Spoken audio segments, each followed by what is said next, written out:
¿Qué onda, vatos? Thanks again for tuning in to yet another video. Infamous coming at you live from the West Coast, the Golden State. That's right. Let's go ahead and take a look at these two beautiful seats made from Saddlemen. Yes, they make good stuff. I've owned a few different brands, and I'll be suggesting a few other brands out there in case you're looking for these type of style of seats. But anyways, let's go ahead and get into it. The overall quality of Saddlemen, they're on top of their game, just like a lot of the other manufacturers, Perra, BMC, Corbin. Yeah, they make pretty good stuff. You also have a couple of new ones out there, Whiplash, and you know what? There's probably a few more that I just can't think of them right now, but those are pretty much your top dogs when it comes to Harley-Davidson seats, aftermarket seats. And they do make for a few. They do make a few other different manufacturers. I believe Indian, and probably a few other ones. But anyways, let's just stick to Harley-Davidson and Saddlemen. So yes, they're based out here. They're made here in the United States, USA made. Aftermarket. The fitment of these seats, they're smooth. They're clean. They look real nice. They fit the bike. A lot of good stuff here. Top quality, comfort, depending on what you're looking for. Saddlemen offers a whole vast of options that they have. You have touring, you have a sleek design, you have bobber design, and you have pretty much what you see here: step up, two up design, or stunt riding, and I think that's what they're mostly known for. Is this one right over here? Is their step up design for stunt riding. But this is also pretty good overall for lower back support. You get that good wall, just support overall. If Harleys do have a lot of torque, so you do get thrown back quite a bit. So this is what I do like about having this tall wall on both of these options. But anyways, as you can see, the design's almost similar. I have the Saddlemen Pro seat over here. This is the San Diego Customs Gripper Pro Series, and then I have this one over here, which is more of a traditional step up, what they've been offering for some time now. This is your Saddlemen step up with the tuck and roll on the front and the diamond stitching on the back. Overall comfort, I do like both of the seats. In the Facebook group, a lot of people were complaining about how stiff this seat is. Yes, it took some time for it to break in, about 1,800 miles. I don't have as much ride time on this seat, and that's mainly because I've been waiting for it for so long. When I ordered it from Speed Kings, they supposedly had it in stock. Ended up waiting maybe about 6 weeks before I got it, and then on top of that, I had to send it back in for some warranty repairs, and that took about another 5 weeks. So far, I only have about maybe 600 or 700 miles on the San Diego Customs, and I have about a little bit over 6,000 miles on the step up seat over here. But I mean, I never complained about the comfort. I was actually pretty satisfied. I'm 35, minor lower back pain. Yeah, I mean, I never had an issue with riding on this seat for too long. Maybe about 4 to 5 hours was my max, and I didn't feel like I was fatigued or anything like that. I do like the way it kind of holds you firmly in position. It pushes you up a little bit forward compared to the stock seat. That's one of the complaints that I had with the stock Harley-Davidson seat on the Lowrider S. Overall, my size, 5'7", on that seat, I just wanted to be up on top of the tank and be a little bit closer so I could have more control of the bike, and every time I would rip the throttle, I would always find myself scooting back. So I would always kind of scoot up on the bike, and this design helped fix that issue. But I mean, if you're out there and you're wondering, hey, is it worth spending the extra $200 for the backrest?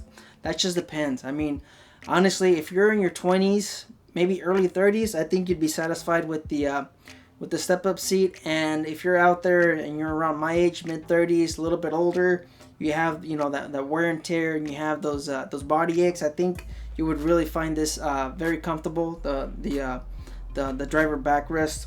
I certainly did. I did like it, and it does move you up onto your bike forward quite a bit.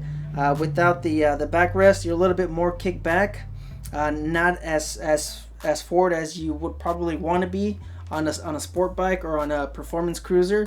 But I did find this overall design of the seat, it just hugs your butt a lot more comfortable. The material itself, not even being broken in, it is a lot softer than the step-up seat. I believe they have an improved foam on the gripper seat, and they also have the gel. You also have a gel on this one too, but maybe it's the foam or something, or maybe it's just the tuck and roll design. Like I said, people in the Facebook group have mentioned that the tuck and roll does run a little bit stiffer than probably having a plain one, or a diamond stitching on the front as well.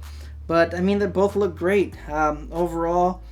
Because of the curve of this seat, you do sit a little bit higher and a little bit forward. Like I said, on this one you have more of a 90 degree you have more of a 90-degree angle on this seat from the back of the wall and the bottom of the seat. But like I said, I did find this just fine. But they do offer this seat as well without the driver backrest, and that's a $200 option, or a $200 it's $200 less without the driver backrest. I did notice with this component on the seat, I do keep my bike outside, and I do see some condensation underneath the backrest, the driver backrest. So looking into it at the bottom, where the bracket and the metal, everything that holds the driver backrest, there was no rust. So in case you guys were wondering, condensation, water, exposed metal, is there rust? No, I didn't see any rust as of yet. So far, it's been cold over here in the Bay Area. So, and I do have a bike cover on the seat, on the bike. So I haven't seen any rust. I've looked down there and there's no rust, which is pretty good. Overall, the gripping material, because I mean, that's what it's called. It's called the Gripper Series.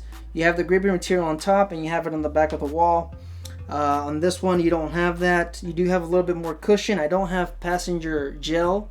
I don't ride 2-up. I don't even have passenger pegs on my bike. So overall, you can see the thickness of the foam is a little bit more noticeable. As you can see over here on this side, this has more of a sleek design on top. It flows with the fender. That's what I like about these seats. When I had my my Perra Cherokee, I believe that's how you pronounce it, Cherokee or Cherokee. You know what? I don't know. You guys leave your comments down below. Let me know if I'm pronouncing that right.